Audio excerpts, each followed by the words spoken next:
अगर पढ़ाएंगे तो आप लोग समझेंगे, नहीं पढ़ाएंगे तो चीज़ नहीं समझेंगे। तो आप लोगों का 40 लोगों का हानि हम अकेले बैठ के कर रहे हैं ना। तो उसी तरीके से जिस व्यक्ति को जिस काम के लिए बनाया गया, बैठाया गया है, उस व्यक्ति को काम करना चाहिए। तो कुछ दोषी ऐसे लोग हैं जो लोग काम नहीं करते हैं, सिर्फ अपना देखते हैं, उदाहरण के लिए। पढ़ने यहाँ आए हो, हाँ, घूम रहे हो, नहीं पढ़ोगे किसका नुकसान करोगे, अपना करोगे ना। तो वही कह रहा है कि जिस काम के लिए इसे लगाया गया है, कुछ लोग ऐसे हैं जो अपने दायित्व का पूर्ति नहीं कर रहे हैं। ठीक है,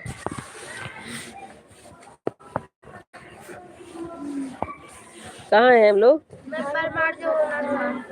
परिणाम जो होना था वह हो रहा है, होना था वह हो रहा है। हाँ, परिणाम जो होना था वो हो रहा है। यह कुछ थोड़े से लोगों के बढ़ते हुए क्षोभ का नतीजा है, परंतु इससे भारतवर्ष के पुराने आदर्श और भी अधिक स्पष्ट रूप से महान और उपयोगी दिखाई देने लगे हैं। ये क्लियर पता चलने लगा कि कौन हमारे देश के लिए अच्छा काम कर रहा है, कौन नहीं कर रहा है, क्लियर होता जा रहा है। भारतवर्ष सदा कानून को धर्म के रूप में देखता आ रहा है। आज एकाएक कानून और धर्म में अंतर कर दिया गया है। धर्म को धोखा नहीं दिया जा सकता, कानून को दिया जा सकता, कानून को दिया जा सकता है। यही कारण है कि जो लोग धर्म भीरू हैं वे कानून की त्रुटियों से लाभ उठाने में संकोच नहीं करते। इस बात के पर्याप्त प्रमाण खोजे जा सकते हैं कि समाज के ऊपरी वर्ग में चाहे जो भी होता रहा हो, भीतर भीतर भारतवर्ष अब भी यह अनुभव कर रहा है कि धर्म कानून से बड़ी चीज़ है। अब जैसे मान लीजिए हम जैसे कोई काम करने जाते हैं तो हम कानून को ना डरें, धर्म को ही डर लें कि भगवान है, देख रहे हैं, तो हम क्या करेंगे, गलत काम करने से बच जाएंगे। तो हमारा धर्म भी वही काम कहता है और कानून भी कहता है ना। तो अगर हम कानून को नहीं मानते, धर्म को ही मानते, तो भी हम गलत काम नहीं करेंगे। आप भी सेवा, ईमानदारी, सच्चाई और आध्यात्मिकता के मूल्य बने हुए हैं। वे दब अवश्य गए हैं लेकिन नष्ट नहीं हुए हैं। आज भी वह मनुष्य से प्रेम करता है, महिलाओं का सम्मान करता है, झूठ और चोरी को गलत समझता है, दूसरे को पीड़ा पहुंचाने को पाप समझता है। हर आदमी अपने व्यक्तिगत जीवन में इस बात का अनुभव इतना मारेंगे अभी उठा के डंडा, मुँह लाल हो जाएगा। चलो धीरे धीरे। वहाँ बच्चे पढ़े, वहाँ भी जाके तोड़ने बचाना।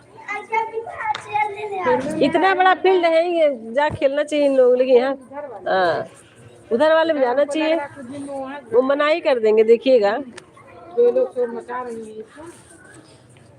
हर आदमी अपने व्यक्तिगत जीवन में इस बात का अनुभव करता है। समाचार पत्रों में जो भ्रष्टाचार के प्रति इतना आक्रोश है, वह यही साबित करता है कि हम ऐसी चीज़ों को गलत समझते हैं और समाज में उन तथ्यों की प्रतिष्ठा कम करना चाहते हैं जो गलत तरीके से धन या मान संग्रह करते हैं। दोषों का पर्दाफाश करना बुरी बात नहीं है।